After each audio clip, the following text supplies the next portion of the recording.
ኢትዮጵያና ቀይ ባህር እንዴት ይታያሉ? ግብጾች የኛን ጉዳይ ያገርም ሆነ የአባይም ጉዳይ ሆነ ሌላውንም በሙሉ የሚያቦኩት የሚጋግሩት በአረብኛ ቋንቋ ነው። ኢትዮጵያ እንዳለ እቅድ አላት፣ ግድብ እሰራለሁ እያለች ነው በናይል ላይ። ይሄን ሙከራ ካደረገች አጠፋታለሁ የሚል መግለጫ ነበር የሰጡት መሐመድ አንዋር ሳዳት። ናይልን በተመለከተ ግብጾች የሰማይ ትሩፋት ለኛ ብቻ የተፈጠረ ብለው ነው የሚያምኑት። ቀይ ባህር ብቻ አይደለም ኢትዮጵያ ከቻለች መጠየቅ የነበረባት 23ኛ አገር የአረብ ሊግ አባል የምትሆን ኤሪትሪያ የምትባል አገር መመስረት አለብን። የአረብ ሊግ አባል የምትሆን 23ኛ ኢትዮጵያን ከቀይ ባህር ማግለል እንችላለን ብሎ ይህን ቅስቀሳ ጀመረ። ግብፃዊ ወጣት ተወልዶ ወታደራዊ ተሳትፎን ግዴታ ሲሆንበት ሲገባ ጀነራል አቡከዛላ እንዲያስቀመጡት የኤታማዦር ሹም ነበሩ። ቃለ መሐላ የሚሰጠው ለአባይ ሞታለሁ ነው እንጂ ለግብፅ ሞታለሁ አይደለም። ለአባይ ሞታለሁ ነው ቃለ መሐላው። ካይሮ አሁንም ትጎዳላችሁ የሚል ስሜት ወይም ደግሞ እንደዛ አይነት ነገር በሱዳን ፖለቲከኞች ውስጥ እየነዛች ትገኛለች። እነኚህ ስምምነቶች በሙሉ ያደረጉት ግብጾችና ሱዳኖች በጋራ ከቀኝ ገዢዎቻቸው ጋር ነው እንጂ ኢትዮጵያ አሻራውን አላስቀመጠችም። እዚህ ላይ በቀይ ባህር ላይ አዳዲስ አሰላለፎች እየተመለከትን እንገኛለን። የቀይ ባህር የወደብ ጉዳይ የህዝብ ጥያቄ ነው፣ የመንግስት ጥያቄ ብቻ አይደለም። ጤና ይስጥልኝ ተመልካቾቻችን፣ የተለያዩ ዓለም አቀፋዊ ጉዳዮችን በጥልቀት የሚዳስሰው ኤንቢሲ ዓለም አቀፍ ተጀምሯል። ዛሬ እንግዳ ይኖሩናል። በኢትዮ አረብ ግንኙነት ለበርካታ ዓመታት የሰሩ ናቸው። በዚሁ ረገድም የተለያዩ ጥናቶችን አድርገዋል፣ አሳትመዋልም። በህዳሴው ግድብ ዙሪያና በውሃ ፖለቲካ ዓለም አቀፍ በርካታ ትንታኔዎችን በመስጠት የሚታወቁ ናቸው። አርቲክሎችንም በዚሁ ረገድ አሳትመዋል። በአፍሪካ ቀንድ ፖለቲካ ላይ ትንታኔዎችን በመስጠት የሚታወቁ በመካከለኛው ምስራቅ ጉዳዮች የጥናትና ምርምር ባለሙያ ሆነውም ያገለገሉ የሚገኙ ናቸው።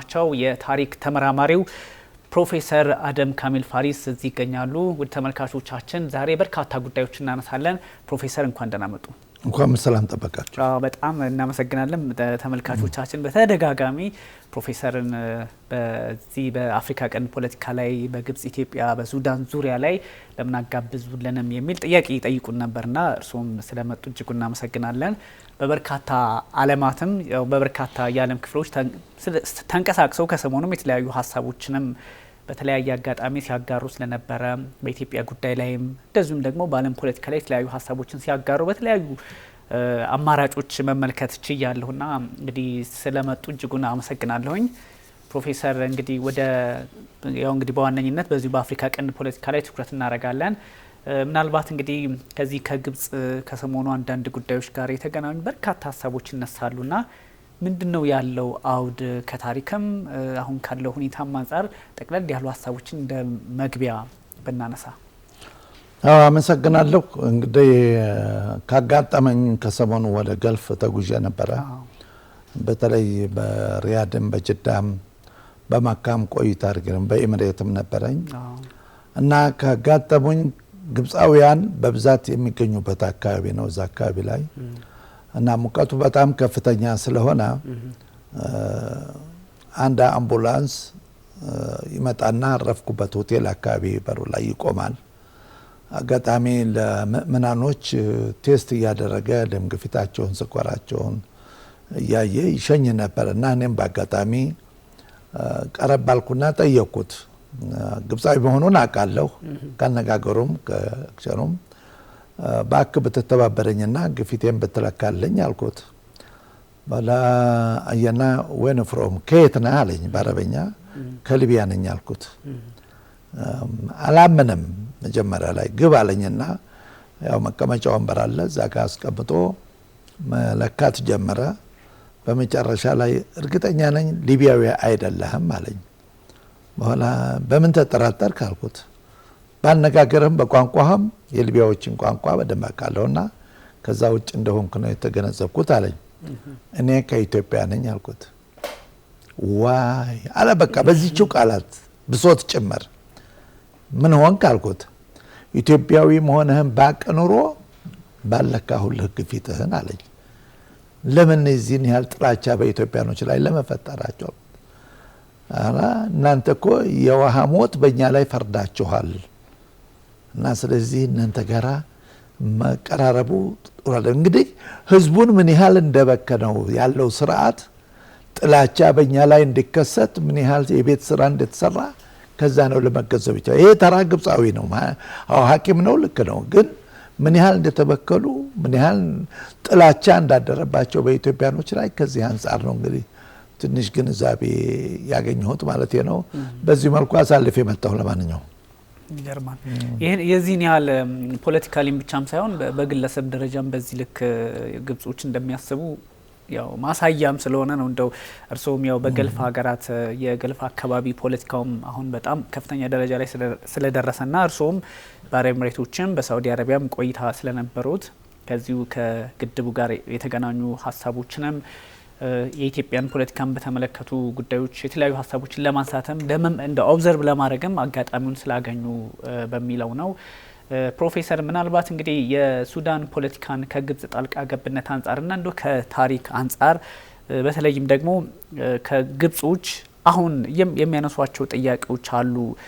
ጥያቄ ለማለት የሚከብዱ እርስዎ ቀደም ሲል እንደው መጀመሪያ ላይ እንዳነሱት አይነት ነገር የግል ጥቅማቸውን በጣም ሰልፍ ሰርቪንግ በጣም የበዛ አይነት አድርገው ከመውሰድ የተነሳ ነገር ነውና ይሄስ እንደው እንዴት ነው? ከሰሞኑ አንዳንድ ነገሮችን እየተመለከተን ስለሆነ አዎ ግብጾች ከጥንት ጀምሮ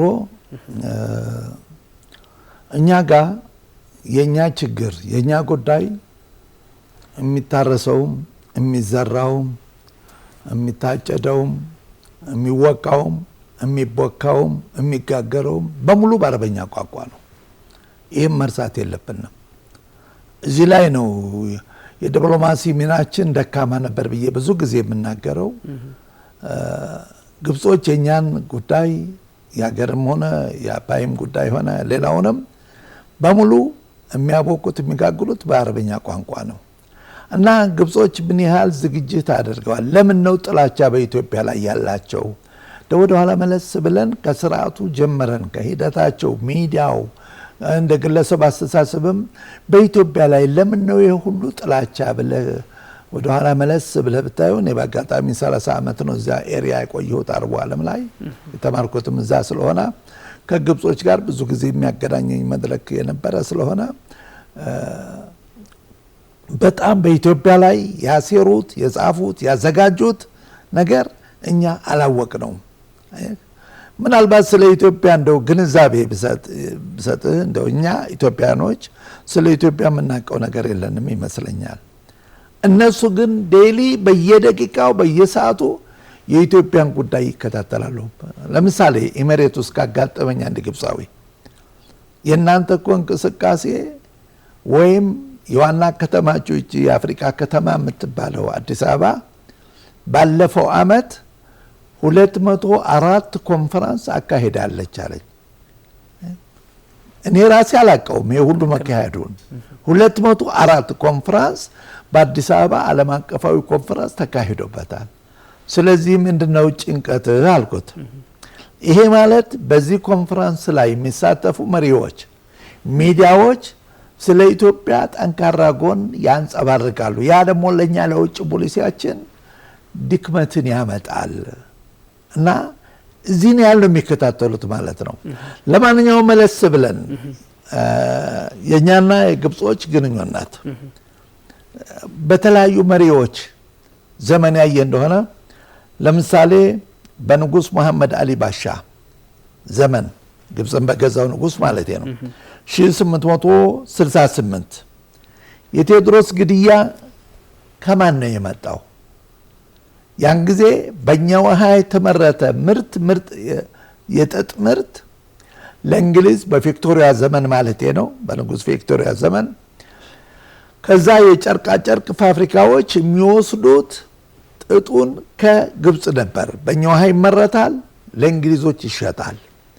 የእንግሊዝ ጨርቃ ጨርቅ ፋብሪካዎች ከዛ ይንቀሳቀሳሉ። ያንን ሁኔታ በማየት ንጉስ መሐመድ አሊ ባሻ ለንግስት ቪክቶሪያ ጥያቄ አቅርበው ሂንድ ውስጥ ከነበር ሂንድ በእንግሊዞች ቁጥጥር ስር ስለነበረች ወደ 13000 የሚሆን ሰራዊት ከዛ ተንቀሳቅሶ በጀነራሎች የሚመራ ምጽዋ ላይ ወረደ። መድፉን ይዞ መጣ። መቅደላ ላይ ቴዎድሮስን ለመግደል በቁ። ስለዚህ መሰረቱ ማን ነው? የመሐመድ አሊ ባሻ ተንኮል ነው ማለት እንችላለን። እቅዱም ፕላኑም የሱ ነው። ኢትዮጵያን የማዳከም ስራ የተሰራው፣ ቴዎድሮስን የማጥፋት ስራ የተሰራው የንጉስ መሐመድ አሊ ባሻ ቅድመ ዝግጅትና ከእንግሊዞች ጋር ተባብሮ ቴዎድሮስን እንድናጣ ተደረገ። ቴዎድሮስ ምክንያቱም የኢትዮጵያ ገዥ ነበር። ስለዚህ ገዥዋን ማሳጣት ማለት አገሪቷን ማዳከም ማለት ነው። ይሄ አንዱ በንጉስ መሐመድ አሊ ባሻ ዘመን የተሰራው ደባ ነበር። ከዛ ቀጥሎ የማን ስርዓት መጣ? የንጉስ ኸድዩ እስማኤል ከመሐመድ አሊ ባሻ ቀጥሎ የመጣው ንጉስ በ1875 እና 76 ሁለት ጊዜ ወረራ አድርጎብናል በእኛ ላይ። 20 ሺህ ሰራዊት ከስሮ ነው የተመለሰው። የግብፅ ወረራ በኢትዮጵያ ላይ 75 እና 76። ይሄም አልተኙም ማለት ለግብፅ መሪ የመጣ ሁሉ በኢትዮጵያ ላይ ኢትዮጵያን የማጥፋት ስራ እየታቀደ እየተሰራ የነበረበት ሁኔታ ነው። ከዛ ቀጥሎ የማን ዘመን መጣ? የጀማል አብድልናሲር ዘመን መጣ። ጀማል አብድልናሲር ብልህ ነበር፣ በሳል ነበር። ኢትዮጵያን ከበዋጋ በውሃ ጉዳይ ማለት ነው። ዋናው የዚህ ሁሉ ሲንተር እንግዲህ የውሃ ጉዳይ ነው፣ የናይል ጉዳይ ነው። ልክ የራሴን የሆነ ግድብ ብገነባ ይሻላል አለ። የአስዋን ግድብ ገነባ። $1 ቢሊዮን አውጥቶ ከረሻ ባገኘው ድጎማ ኢትዮጵያ ጋር አልተጋፈጠም። የሱ ዘመን አለቀ። የፕሬዝዳንት ሳዳት ዘመን መጣ። ፕሬዝዳንት ሳዳት እኔ ተማሪኛ አስታውሳለሁ ወደ መድረክ ወጥተው ያውም ጋዜጠኛው አህመድ ሰይድ ይባል ነበር ሲያነብ የነበረው መግለጫውን ኢትዮጵያ እንዳለ እቅድ አላት፣ ግድብ እሰራለሁ እያለች ነው በናይል ላይ። ይሄን ሙከራ ካደረገች አጠፋታለሁ የሚል መግለጫ ነበር የሰጡት መሐመድ አንዋር ሳዳት። እኛ ጊዜ አልጀመርንም ገና በቅድ ጭላንጭል ሐሳብ ስለነበረ ነው። አጠፋታለሁ የሚል ዛቻ ነው ያስተላለፉት። ስለዚህ በመሪዎቿ ደረጃ ምን አይነት አስተሳሰብ ነበር ከዚህ መገንዘብ እንችላለን። ከእሳቸው ቀጥሎ የሁስኒ ሙባረክ ዘመን መጣ። የሁስኒ ሙባረክ ዘመን እኛ እቅድና ብላኑን ጨርሰናል፣ የግድቡን ማለት መሰረት ለማስቀመጥ። ያን ጊዜ ምን አደረጉ? እሳቸው ሁለት ተወካዮች ወደ ሱዳን ላኩ። አንዱ የደህንነት አማካሪያቸው ጄኔራል ዑመር ሱለይማን ይባላል። ሁለተኛው ደግሞ የኢታማጆር ሹሙ ጄኔራል አቡ ገዛላ መጥተው ለማን አቀረቡ? ጥያቄያቸውን ለፕሬዝዳንት አልበሺር። ኢትዮጵያ እንደዚህ ቅዷን ጨርሳለች፣ ብላኗን አስቀምጣለች፣ ልትጀምር ስለሆነ በዛው በቤኒሻንጉል አካባቢ ቅርበት ባለው ቦታ ላይ የወታደራዊ ስቴሽን አቋቁመን እንድንመታ ይፍቀዱልን ብለው አልበሽርን ጠየቋቸው። አልበሽር የሰጡት መልስ ምን ነበር? በጊዜው የደቡብ ሱዳን ችግር ነበረ። ኢትዮጵያ የደቡብ ሱዳንን ችግር ልትፈታልኝ እየተነጋገርኩ ስለሆነ ለናንተ የወታደራዊ ስቴሽን ብሰጥ ችግር ይከሰትብኛል፣ አልፈቅድም ብለው መለሷቸው ያን ዴሌጌሽን። ይሄ በሁስኒ ሙባረክ ዘመን የተከሰተ ነው። ከዛ ቀጥሎ የማን መጣ? የፕሬዝዳንት ሙርሲ ዘመን ግንቦት 26 2005 ያን ጊዜኛ መሰረቱን ጥለናል። ሙርሲ አስቸኳይ ስብሰባ ብለው ጠሩ። የአየር ኃይል አዛዥ አልቀረም፣ የምድር ጦር አዛዥ አልቀረም፣ የባህር ኃይል አዛዥ አልቀረም፣ የሃይማኖት መሪዎች አልቀሩም። ፓርላማኑ አልከታኒ አሁን እስር ቤት ያሉት ሳይቀሩ በሳቸው የሚመራ የፓርላማ አባላት በሙሉ ተሳተፉ። ኢትዮጵያ እንደዚህ አስባለች እና ምን አይነት እርምጃ እንውሰድ የሚለው ላይፍ ይተላለፍ ነበር በጊዜው። እና ምን 5 ውሳኔ ነው የተላለፈው። አንደኛ ጅቡቲ የአረብ ሊግ አባል ስለሆነች ለኢትዮጵያ የምትሰጠውን የወደብ አገልግሎት እንዲታቆም ማድረግ። ይሄ አንዱ ውሳኔ ነበር የተሰጠው በስብሰባው ላይ። ሁለተኛ ሼክ መሐመድ አልአሙዲ የሚባል ትውልዱ ኢትዮጵያውያን ቢሆን ዜግነቱ ሳኡዲ ስለሆነ ሳኡዲዎች ጋር ተነጋግረን ከሀገር ውስጥ ያለውን ኢንቨስት የሚያደርገውን ገንዘቡን ይዞ እንዲወጣ ማድረግ።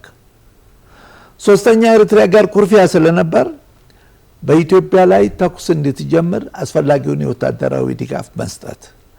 አራተኛ ኦብነግ የኦሮሚያ ነጻነት ድርጅት እንቅስቃሴ በምስራቅ በኩል የነበረውን ቢሮና አስፈላጊውን መሳሪያ ሰጥተን በኢትዮጵያ ላይ ተኩስ እንዲከፈት ማድረግ። አምስተኛው የኢትዮጵያ ሙስሊሞች ኩርፊያ እንዲፈጥሩ በስርዓቱ ላይ የሚል ሀሳብ የሃይማኖት ድርጅቶችም ተሳትፎበት ነበር። እነኛ 5 እቅዶች ላይፍ ነው የተላለፉት። አስታውሳለሁ በጊዜው ዶክተር መሐመድ አልሃሺሚ የሚባል ቱኒዚያዊ ነው መሰረቱ፣ ለንደን ውስጥ የሚኖራል፣ ሙስተቂላ የሚባል ቻናል ያለው ቀጥታ ያስተላለፈው ማስጠንቀቂያ ነበረ። ምን ነበረ እሱ? ኢትዮጵያ እኮ በራሷ ውሃ የራሷን ግድብ ድህነትን ኋላ ቀርነትን ለመቅረፍ የምታደርገው ጥረት እንጂ በእናንተ ላይ ጥላቻ ለምን ትይዛላችሁ የሚለው ነገር ነበር ያሳሰበው። እንዳውም በምን ማስረጃ ቀረባ?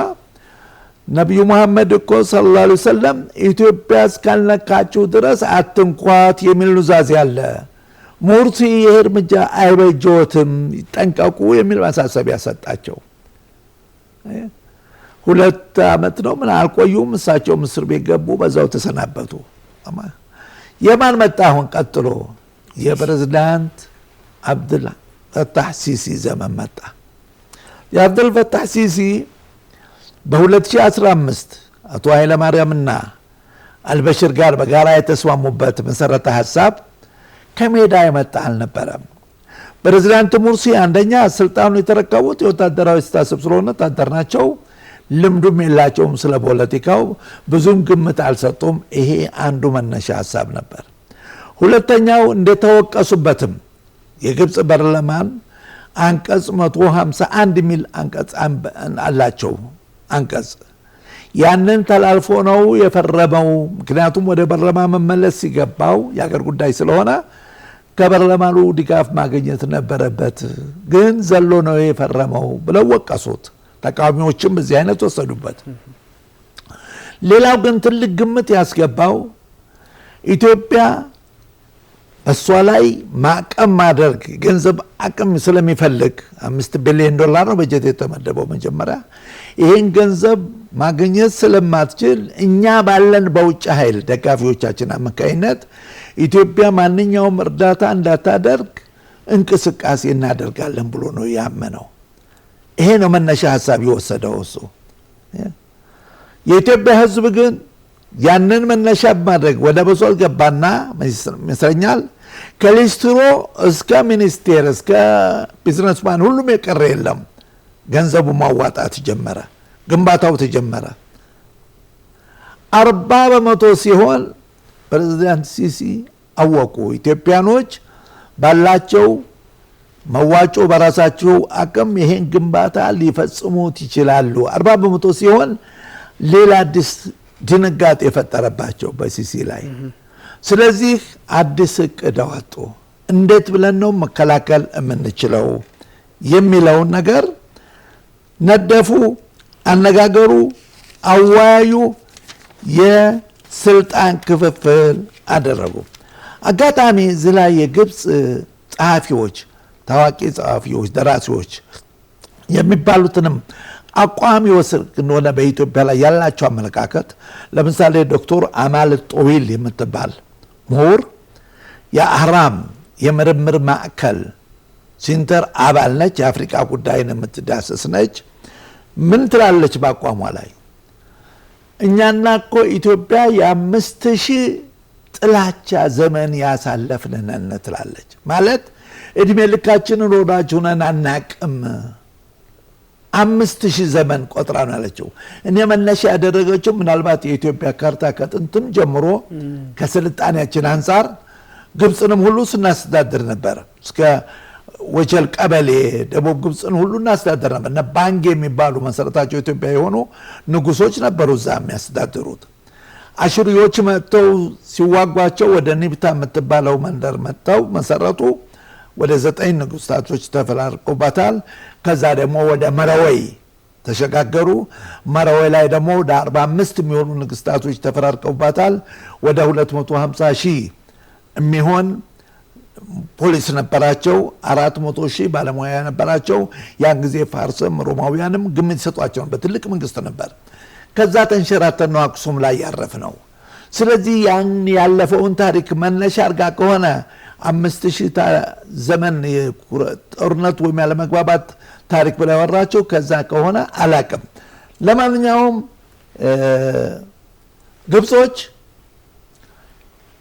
ግብጾች በናይል ላይ ወይም አባይ ላይ በተመለከተ 560 ኮንፈረንሶች አካሂደዋል።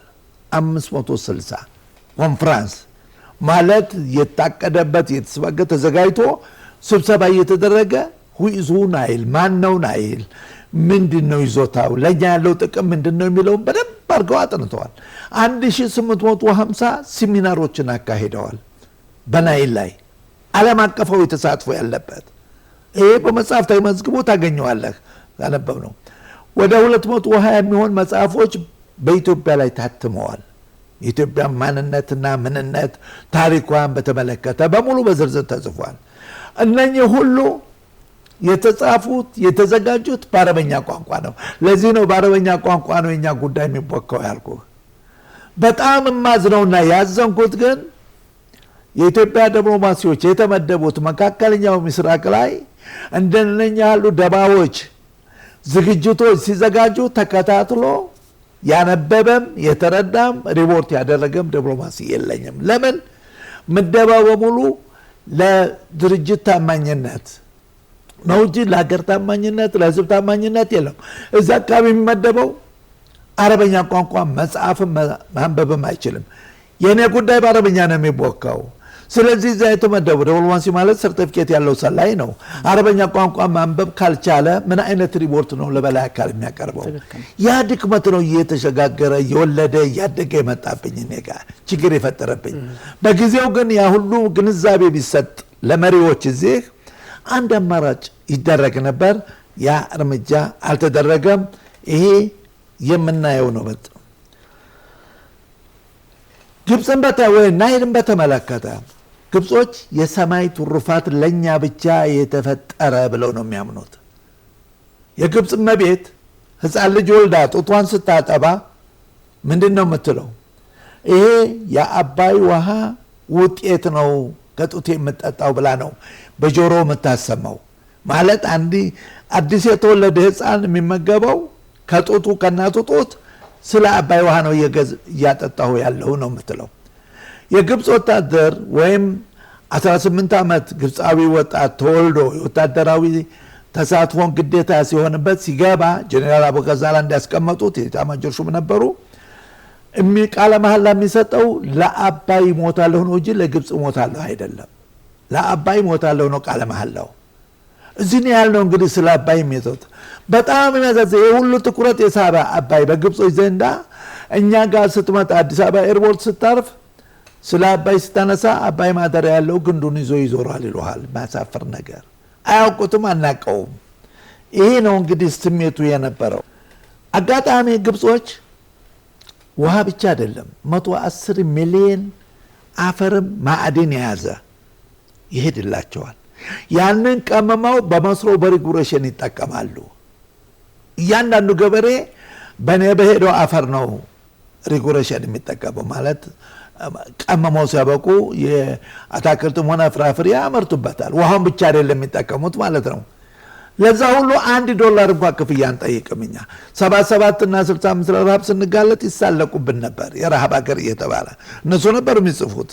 በአጋጣሚ ይሄ ሁሉ አልፎብናል። ግብጾች አጋጣሚ የተማሩ ናቸው። ይሄ አይካድም።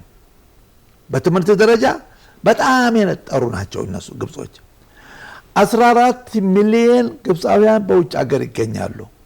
14 ሚሊዮን ግብፃውያን በተለያየ ሀገር ብትሄድ ታገኛቸዋለህ።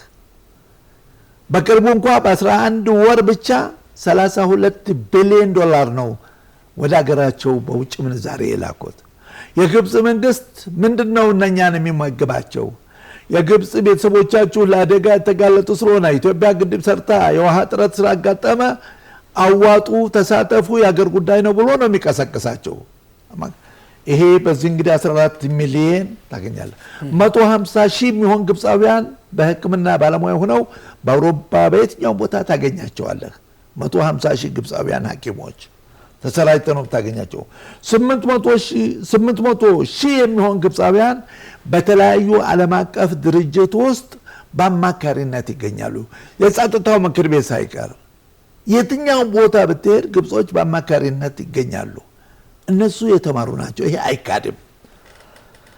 ሌላው ደግሞ ሚዲያን በተመለከተ ዓለም አቀፍ አልጀዚራ በለው ሲኤንኤን በለው ዶችዶ ቨሌ በለው ጀርመኑ የፈረንሳዩም በለው የአሜሪካ አልሑራ ብትል አረበኛ ቋንቋ የሚሰራጨው በሙሉ ሚዲያዎች የግብጾች ማኔጅመንት ነው ያለበት። ሁሉ ሚዲያ ይሄ ዓለም አቀፍ የሚባል ሚዲያ ትልልቁ ሮይተርም በለው ማንም በለው ግብጾች የሌሉበት ቦታ የለም። ይሄም አይካድም። ሐቁ እዚህ ላይ ነው። ስለዚህ አገር ጉዳይ አድርገው በትውልድ ግብጻዊነታቸው ስለኛን በመወንጀል ኢትዮጵያን ወይም የአባይን ጉዳይ ወይም ግድቡን በተመለከተ ቅስቀሳ ያደርጋሉ። ይሄም በሰፊው የተካሄደ ነው።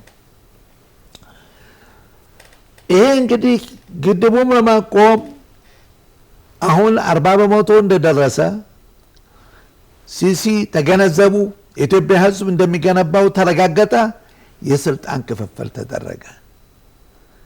አንደኛ የፖለቲካውን ዘርፍ የሚመራ እሳቸውና የውጭ ጉዳይ ሚኒስትሩ አብሮ ያዙ። ሳሚህ ሹክሪ የሚባለው አሁን ተነስተዋል። ለምን ተነሳ? እሱ እንመጣበታለን። የውጭ ጉዳይን በተመለከተ የፖሊሲውን በተመለከተ ቅስቀሳውን በተመለከተ ፖለቲካ ዘርፉን በተመለከተ ሁለቱ ኃላፊነትን ተረከቡ። ከዛ የቴክኒክ ክፍሉ አለ። የቴክኒክ ክፍሉ ምንድነው የሚያጠራው?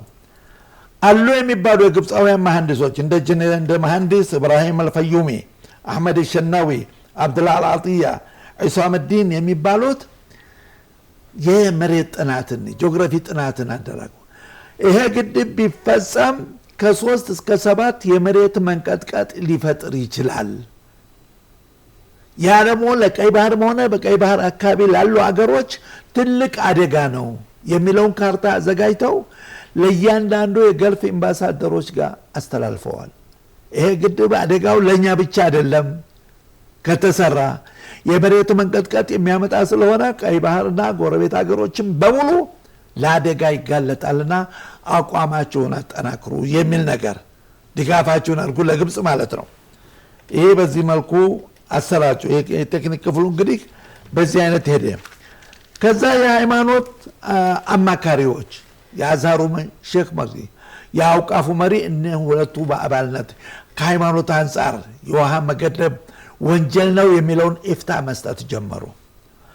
ከዛ ቀጥሎ የአረብ ሊግ እንደሚታወቀው ዋናው ሲንተሩ ግብጽ ላይ ነው ያለው። ግብጽ ያንን የአረብ ሊግ የሚመሩት እነማን ናቸው? ለምሳሌ መጀመሪያው ዒስመት አብዱልመጂድ፣ ከዛ አምር ሙሳ መጣ፣ ከዛ አሕመድ አቡልገይስ፣ አሁን ደግሞ ነቢል አልዓረቢ። እነኚህ በሙሉ ግብፃውያን ግብጽ ውስጥ በሚገኘው የአረብ ሊግ አባላት 22 አገሮችን የሚያቀፍ ኮንፈረንስ በማካሄድ በመምራት የሀገራቸውን ጉዳይ የናይሉን ጉዳይ ወደ ተስተላለፉት የ22 አገሮች የአረብ ሊግ አባሎች ጉዳይ አርገው ለማስጨበጥ ጥረት አደረጉ። ይሄም አንዱ ዘርፍ ነበር የተንቀሳቀሱበት። ከዛ ቀጥሎ ቡጥሮስ ጋሊ የውጭ ጉዳይ ሚኒስቴር ደኢታ የነበረው ግብፃዊ የኤርትራ ማስገንጠል እሱ ነው እኮ የመጀመሪያውን አጀንዳ ይዞ የተንቀሳቀሰው።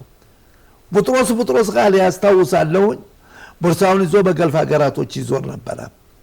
ጥያቄው ኢትዮጵያን ከቀይ ባህር እንዴት እናግልል? ጅቡቲ የአረብ ሊግ አባል ናት፣ ሶማሊያ የአረብ ሊግ አባል ናት። ምንም እንኳ አረበኛ ባይናገሩም 22 ሀገር አለ። 23ኛ አገር የአረብ ሊግ አባል የምትሆን ኤሪትሪያ የምትባል ሀገር መመስረት አለብን። አረብ ሊግ አባል የምትሆን 23ኛ ኢትዮጵያን ከቀይ ባህር ማግለል እንችላለን ብሎ ይህን ቅስቀሳ ጀመረ።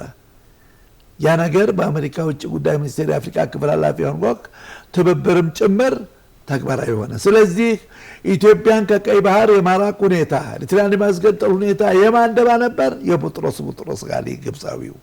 አሁን 93 ዓመቱ በአጋጣሚ በህይወት አለ፣ አርጅቷል። የእሱ አጀንዳ ነበር። ስለዚህ ኢትዮጵያ ከዛ አካባቢ ይሄ እውነት የኤርትራ ህዝብ ጥያቄ ነበሩ የሚለውን ጥያቄ ሊያስነሳ ይችላል። እንግዲህ ወደዛ አልገባንበትም፣ ስንገባበት እናየዋለን። የሚሊተሪ የሚዲያው ዘርፍ ግብጾች 4000 ሚዲያ አላቸው በሀገራቸው ውስጥ የሚንቀሳቀስ 48 ጋዜጠኞችን አሰማሩ። 48 ታዋቂ ጋዜጠኞች፣ ሁሉም በየደቂቃው በየሰዓቱ በየቀኑ የሚተላለፈው ኢትዮጵያ ላይ ውርጅብኝ የሆነ የሜዳ ስራ ነበር የሚሰራው። ኢትዮጵያን የመወንጀል፣ ኢትዮጵያን የማጥቆር፣ ኢትዮጵያን ጭራቅ የማድረግ ስራ በግብጽና በሱዳን ላይ ሞት ያወጀች ሀገር ብለው ለማስጨበጥ ጥረት አደረጉ። እንግዲህ 340 ሚሊዮን አረበኛ ተጠቋሚ አረቦች አሉ ይባል ያ ሁሉ የሚመገበው ከነሱ ኢትዮጵያን ጭራቅ አድርጎ የማቅረብ ይሄ ነጃሽ ሀገር የቢላል ሀገር እስላማዊ ስደት ነብዩ መሐመድ ያከበሯት ያ ሁሉ ተሰረዘ። ሌላ ገጽታ ሰጧት። ይሄ አንዱ የሜዳ ውጤት ነበር። የሚሊተሪ ዘርፉ አባስ ካሚል መሐመድ አባስ ህልሜ የአየር ኃይል አዛዡ ነበር። አጋጣሚ መሐመድ አባስ ህልሜ የአየር ኃይል ጄኔራል ነው። ራፋል የሚባል አውሮፕላን ከፈረንሳይ ተገዝቶ ለሱ ተሰጠው ኃላፊነቱን። አላማው ምን ነበር? ግድቡ ሲሰራ በደረቁ እንዲታጠፋ ተብሎ ነው ኃላፊነት የተሰጠው። ራፋል 3000 ኪሎ ሜትር ደርሶ መልስ ይሄዳል። እንዳይጨመርበት ከፈረንሳይ የተመረተ ነው። እሱ በደረቁ መጥቶ ግድቡን እንዲመታ ተብሎ ነው ኃላፊነት የተሰጠው መሐመድ አባስ ህልሜ ጄኔራሉ የአየር ኃይል አዛዡ። ይሄም ተከፋፈሉ። አባስ ካሚል ማለት የደህንነት መሪው ነበር።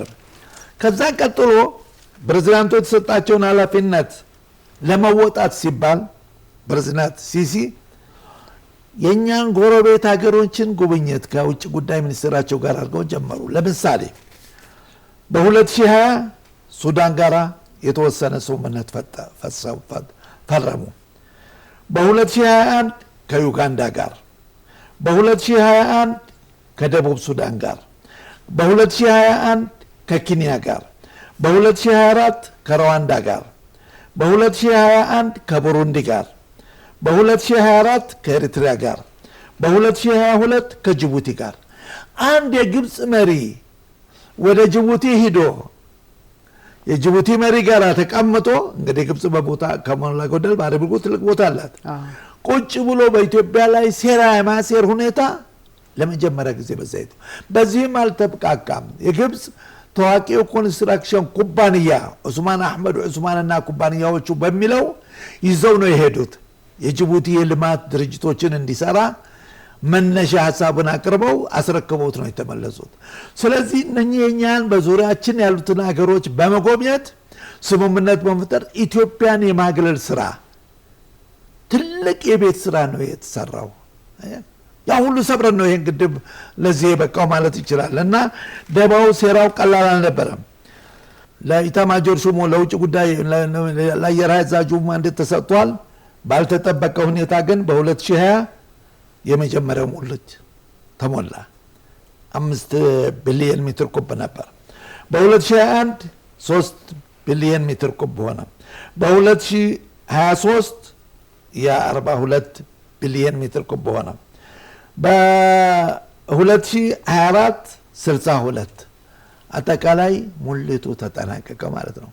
በዚህ ይዞታው ግድቡ አቀማመጡ 600 ሜትር ላይ ነው ከኢትዮጵያ ባህር ወለል በላይ፣ ከሱዳን 320 ሜትር በላይ ነው፣ ከግብፅ 220 ሜትር ላይ ነው። ስለዚህ አሁን ባለው ይዞታ ቢደፈር ይሄ ግድብ የተቀበረ ፈንጅ ማለት ነው። ካቀማመጡ አንድ ነገር ቢወረወርበት ወደ ጎን 150 ኪሎ ሜትር ወደ ላይ ደግሞ 20 ሜትር ይፈነዳል።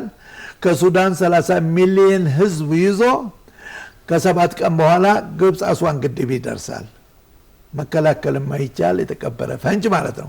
ይሄ ነው እንግዲህ ውጤቱ፣ የግድቡ ውጤት አሁን በማይደፈርበት ደረጃ ደረሰ ማለት ነው።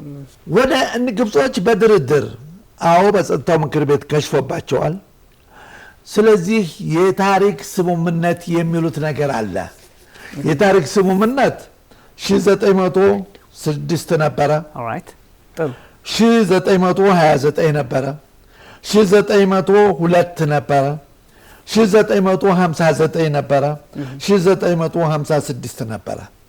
እነኚህ ስምምነቶች በሙሉ ያደረጉት ግብጾችና ሱዳኖች በጋራ ከቀኝ ገዢዎቻቸው ጋር ነው እንጂ ኢትዮጵያ አሻራዋን አላስቀመጠችም እዚህ ላይ። ስለዚህ ተጠያቂ አይደለችም በታሪክ ስምምነት ኢትዮጵያ። ከቀኝ ገዢዎች ጋር ነው ያደረጉት። ከዛ በኋላ ክፍፍሉም ራሱ 1956 ስታይ የግብጾች ኮታ ስንት ነበረ? 50.5 ቢሊዮን ሜትር ኩብ ነበር። ለሱዳኖች 18.5 ቢሊዮን ሜትር ኩብ ነበር።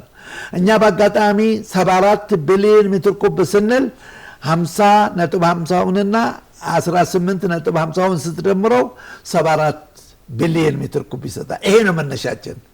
ብዙ ጊዜ ላናቀው እንችላለን፣ ግን መሰረተ ሀሳብ ያስቀመጥነው 74 ቢሊዮን ሜትር የሚለው ከሜዳ የመጣ አልነበረም። ግብጾች የነበራቸውን ድርሻ፣ ሱዳኖች የነበራቸውን ጀምረን ለዚህ 74 ቢሊዮን ብለን ሰየም እና እዚህ ስምምነት ላይ የለንም። ለዚህ ብለው ነው ወደ ታሪክ ስምምነት ሲሄዱ ወደ ጸጥታው ምክር ቤት ሄዱ። ወደ እዛ ላይ ሲያንጸባርቁት የነበረው ይሄ ስምምነት አለን ነው። ግብጾች በአጋጣሚ አፍሪካዊነታቸውን ክደው ነበር ሞቶ በሞቶ። ስለዚህ ትኩረታቸው ወደ አረብ ሊግና ወደ ገልፍ ጂሲሲ ከዛ ቀጥሎ ወደ ጸጥታው ምክር ቤት ነው። ሁለት ጊዜ ከሸፈባቸው። በመጨረሻው ጸጥታው ምክር ቤት ላይ የተወሰነው ወደ አፍሪካ ህብረት ሄዳችሁ ስምምነት አድርጉ የሚል ነገር ነበር። ለምን? የግድብ ጉዳይ የቀኝ ገዢዎች የመሬት አያያዝ የክልል አያያዝ እጅ ማየት የሚችለው የግድብን ጉዳይ መያዝ አይችልም። ያ ደግሞ ፋይል ቢከፈት አሜሪካ ከካናዳ ጋር የሚያዋስናት ግድብ አላት፣ ቻይናም እንደዛ አለባት፣ ቱርክም አለባት። ለሁሉም በር ሊከፍት ሆነ። ስለዚህ ተጠቃላችሁ ሄዳችሁ በአፍሪካ ህብረት በኩል ጉዳያችሁ ይታይ ወደሚለው ሸኟቸው። ያንም አልተቀበሉ። በመጀመሪያው ዙር መሪየም ሳዲቅ አልማህዲ ሱዳኗ ውጭ ጉዳይ ሚኒስቴር የነበረችው ሳሜ ሹክሪ የግብፁ ወደ አውሮፓና ወደ ረሻ ነበር የተጓዙት። መጨረሻ ግን መጡ ወደ አፍሪካ ህብረት። አሁን ያቀረቡት ሀሳብ ምን ነበረ? በድርድሩ እንኳ እንቀጥል ብንል ግብጾች ያቀረቡት የአሜሪካና የአውሮፓ ታዛቢዎች መኖር አለባቸው። ይሄ አንዱ ጥያቄ ነው። እኛ ለቀይ ገዢዎች ያልተበገረች አፍሪካ እንትን ሀገር በአጀንዳዋ ላይ እንዴት አውሮፓውያን ይሳተፋሉ የሚል አቋም ወሰድ። ሁለተኛ ደግሞ ይሄ ድርድር በአፍሪካ ህብረት አፍሪካ ህብረቶች በዚህ ጉዳይ ላይ ድርድር ከተከፈተ ሌላ አፍሪካ ሀገር ግድብ ለመስራት ቢፈልግ አሁንም ጣልቃ ሊከፍትባቸው ሆነ። ስለዚህ ከኢትዮጵያ ጎን የቆሙበት አፍሪካዎችም በዚህ መልኩ ነበር። ሌላው ደግሞ ግብጾች ያቀረቡት ሀሳብ ነበር። ሙሌቱንም ስርጭቱንም የኛ ታዛቢ መኖር አለበት ማለት በእኛ ገንዘባችን የሰራነውን ግድብ የግብፅ ታዛቢ መጥቶ እንደ ቧንቧ ቆጣሪ ሲፈልግ ሊከፍት ነው፣ ሲፈልግ ሊዘጋ ነው። ያ ደግሞ ተቀባይነት የለውም። ስለዚህ ባካችሁ አቋማችሁን አስተካክሉና እንደራደር የሚል ሀሳብ ቀረበ። ወደዚህም አልመጡም። ዝም ብሎ መጮህ ብቻ ሆነ። ሱዳኖች ደግሞ ሌላ ጥያቄ ነበራቸው። ይሄ መሰረቱ ጀምሮ እንዴት እንደተገነባ መመርመር አለበት አሉ። ይሄማ ከሆነ ያለውን ውሃ አፍስሰን እንደገና በደረቁ እንጀምር ብናል ተቀባይነትም የለውም። በዚህ አይነት ይሄ ድርድር እስካሁን ድረስ ወደ መፍትሄ ሊያገኝ አልሄደም ማለት ነው። እንግዲህ በዚህ መልኩ ቀጠል። አሁን የግብፅ ጉዳይ በእኛ ላይ ይሄ ከሸፈ። የግድቡ ጉዳይ ግን ያም ሆኖ ግብጾች ታቅበዋል። እኛን ለማደፈረስና ሰላም ለመንሳት አይተኙም ምንጊዜም ቢሆን። አሁን የሰሜኑን ጦር ያየ እንደሆነ በስተጀርባ ማን ነው ያለው? ግብጾች አሉበት። ሁለተኛ ሌላ አሁን ፕሮፓጋንዳ የሚነፉት አለ። ለምሳሌ በዚህ ምርጫ 50 ሚሊዮን 54 ሚሊዮን ህዝብ ተሳትፎ መረጠ ሲባል ይፈነዳል፣ አዲስ አበባ ትቀጣጠላለች የሚለው ሜዳ ነበር ሲያስተላልፉ። አንድም ጥይት አልተተኮሰም፣ አለፈ ምርጫው።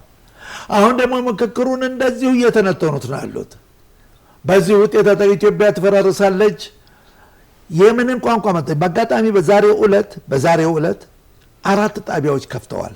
በአሁኑ ሰዓት በአረብኛ፣ በትግርኛ፣ በአማርኛ፣ በኦሮሞኛ ማታ ማታ ሰማ ኢትዮጵያ በሰላም ተጠር ነው። ውጪ እንዳለሁኝ ሳዳምጥ እውነት አዲስ አበባ በሰላም አድራዊ ሆኖ ምን ጥያቄ ነው የምታነሳው? ለምን የሁሉ ጥላቻ በኢትዮጵያ ላይ ተከሰተ የሚለው መልስ ማግኘት አለበት። አጋጣሚ ገልፍ ሀገሮች በረሃማ ናቸው። የግመል ወተትና የቴምር ዛፍ ነበር ቀለባቸው። በኋላ ከዛ ሲያሽሎ ወደ ነዳጅ ገቡ። ግን የምግብ ዋስትናና የውሃ ችግር እጅግ በጣም ያሳስባቸዋል። ከዚህ አንጻር ግብፅ በኃላፊነት ግብፅ ውስጥ 30 ሺህ የሚሆኑ የሳዑዲ ኩባንያዎች 7,000 ኩባንያዎች 30 ቢሊዮን ዶላር ይዘው ኢንቨስት ያደርጋሉ። የግብፅ ስጋት ምንድን ነው? ይሄ ግድብ ካለቀ የኢሚሬቶችም ሆነ የሳዑዲዎች ኢንቨስተሮች ኮብልለው ወደ ኢትዮጵያ ይገባሉ የሚል ስጋት አለ። ይሄ በኢንቨስትመንት ደረጃ የምታየው ነው። ያ ስጋት አለ። እነኛ እዛ አምርተው የሳውዲም ሆነ የመሬቱንም የምግብ ፍላጎት በተለይ ሳውዲ አሁን የሃይማኖት ምዕመናኖች ማስተናገድ በከፍተኛ ደረጃ ተያይዘውታል መካና መዲናን። ባለፈው ዓመት 105 ሚሊዮን ምዕመናኖችን ያስተናገዱት። ለዛ ምዕመናን አትክልት፣ ፍራፍሬ፣ ምግብ ያስፈልጋል። በእኛ ውሃ የሚመረት ግብፅ ውስጥ ነው ሄዶ የሚቀርበው። ስለዚህ ያንንም የማቅረብ እድል ኢትዮጵያ ባላት ተፈጥሯዊ ሁኔታ ልትወስድብን ትችላለች የሚል ስጋት አለ። ይሄ ነው ትልቁ ተጨባጩ ችግር አሁን በጊዜው ያለው። ስለዚህ በኢትዮጵያ ውስጥ ሰላም መረጋጋት እንዳይኖር በሃይማኖት ይመጡብሃል፣ በብሔር ይመጡብሃል፣ በጎሳ ይመጡብሃል፣ በቋንቋ ይመጡብሃል። ይችን ሀገር አንድነቷን ጠብቃ በፖፑሌሽን እንመልጣቸዋለን። እነሱ 95 ሚሊዮን ከሆኑ እኛ 135 ሚሊዮን ነን። በሙስሊሙ ዓለም ልዩ ከበሬታ አለን። እኛ የትም ቦታ ብትሄድ እንደ ኢትዮጵያዊ ሙስሊም ወላ ኢትዮጵያዊ ዜጋ ኢንዶኔዥያ ትከበራለህ፣ ፓኪስታን ትከበራለህ፣ ቱርክ ትከበራለህ። የነጃሽ ሀገር፣ የቢላል ሀገር፣ የእስላማዊ ስደት ሀገር፣ ነቢዩ መሐመድ ያሞገሷት ያወደሷት ሀገር፣ የመረጧት ሀገር፣ የፍትህ ሀገር በመባል ነው የምትታወቀው። ስለዚህ የሙስሊሙ ዓለም 2 ቢሊዮን በሙሉ ለኢትዮጵያ ክብር ይሰጣል። በአፍሪካ ደረጃ የመጣ እንደሆነ የአድዋ ውጤት የጥቁሮችን መብት ያስከበረች ከሚለው አንጻር በአፍሪካ ደግሞ ልዩ ከበሬታ አለህ። ይህ ሁለቱ ግብጾች የእኛን ቦታ ኢትዮጵያ ልትወስድ ትችላለች፣ በሙስሊሙ ዓለም ሆነ በአፍሪካም ደረጃ ያለንን ክብር ልታሳጣን ትችላለች የሚል ይሄ ሚዲያቸው ትንተና በየቀኑ ጥናታቸውም ድርድራቸውም ሁሉም እዚህ ላይ ነው የሚያርፈው። ሁሉም ግን በአረበኛ ቋንቋ ነው። ስለዚህ ግን ከወቅታዊ ሁኔታ ምን ማድረግ አለብኝ የሚለው የግብፅን እንዝጋውና ወደ ሱዳን ከመሄዳችን በፊት አንደኛ የአረበኛ ቋንቋን ማጠናከር ማስፋፋት የሚያስፈልግበት ጊዜ ነው። ሁለተኛ በመካከለኛው ምስራቅ በሳል የሆኑ አረበኛ ቋንቋን የሚናገሩ የሚጽፉ ዲፕሎማሲዎች መመደብ ወቅታዊ ጉዳይ ነው። ከዚህ አንጻር ይቺ ሀገር የሞራል ድህነት የለባትም። በዚህ አንጻር ኮሚኒቲ የአረብ ኮሚኒቲ ኢትዮጵያ ኮሚኒቲ ማዋቀር እና እኛ ብዙ ነገር የሚያስተሳስረን አለ ከአረቡ ዓለም ጋር በማንኛውም ደረጃ የጂኦግራፊ አቀማመጥም። ሁለተኛው ደግሞ የቱሪስትና የኢንቨስትመንት መስቦ እዚች ሀገር ያለው በአሁኑ ጊዜ ስትመጣ አውሮፓ እንኳ ፈረንሳይን ስፔንን ስትወስድ በሙቀት እስከ 48 ደርሷል። ወደ 4000 ሰው ነው ያለቀው። 320,000 ምናምን የሚሆን ሰው ተሰዷል። አውሮፓ ራሱ አየሩ ተቀይሯል። ለቱሪስት መስቦ የለም እዛ አካባቢ ላይ። ወደ ቱርክ ሄድክ እንደውም -10 ዲግሪ ደርሷል ቅዝቃዜው። በብቸኝና አማራጭ ኢትዮጵያ ናት ወደሚለው ድምዳሜ ለዚህ ብለው ጎርፍ ነው እየመጣ ያለው በአሁኑ ጊዜ ከጀዳም ከኢሚሬትም ስታይ የኢትዮጵያ አየር የትም ቦታ የማይገኝ ይሄ ደጋ ወይና ደማ ደጋ ቆላማ የሚለውን ይሄንን በቱሪስት ዘርፍ እንጠቀምበት። ቅርስና ታሪኮች አሉኝ እነሱ ላሳምርና ለጉብኝት ላዘጋጃቸው። ለዚህ ሁሉ ግን ሰላምና መረጋጋት ወሳኝ ነው። ሰላም መረጋጋት ካለ ቱሪስቱም ይመጣልሃል። ሰላም መረጋጋት አለ ኢንቨስትመንቱ ይመጣልሃል። ኢንቨስተሮች በአጋጣሚ እኔ በነጋዴዎች ምክር ቤት ጅዳ ላይ ባየሁት አጀንዳቸው ላይ ኢትዮጵያ ጋር ገብተው ለመስራት የነጋዴዎች ምክር ቤት ቻምበር ኦፍ ኮመርስ የሚባለው ዝግጁ ነው። ወይ አምራችሁን እንግብ ወይ ሼር አምራችሁን እንግብ ወይ እንስታችሁና ጥናቱን አምርታችሁ በዶላር እንግዛችሁ የሚለው ሶስቱም አማራጭ አለኛ ጋር።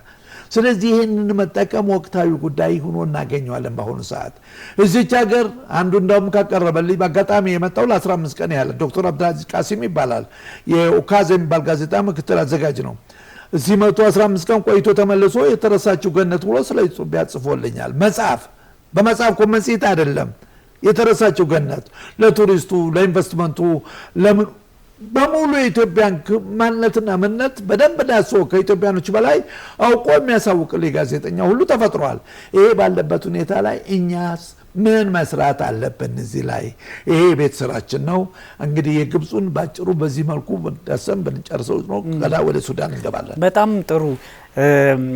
ረዘም ያለ ሰዓት የወሰዱትም ከመሐመድ አሊ ፓሻ እስከ አሁኑ ድረስ አብደልፈታህ አልሲሲ ድረስ ያለውን የግብፅ መንግስታት አቋም ከዛም ደግሞ በተለያየ ዘመናት የነበረውን የፖለቲካ ሴራም የአሁኑን ጭምር ያሳየ ነውና በጣም ጥሩ መደላደል ይሆናል ከዚህ በኋላ ለምንሰራቸው ፕሮግራሞችም ከዚህ በኋላ እንደ ሀገርም ለሚኖሩና አንዳንድ ጥያቄዎችና እርሱም ደግሞ ቋንቋውን አንደርስታንድ ስለሚያደርጉት በዛ ላይ ደግሞ ትምህርቱም ግብፅ አካባቢ የቆየ አረቡን ዓለም ከመረዳትም አንጻር ብዙ ጉዳዮችን ማንሳት ስለሚችሉ በትክክልም ጥሩ ሀሳቦች ነው ያነሱት።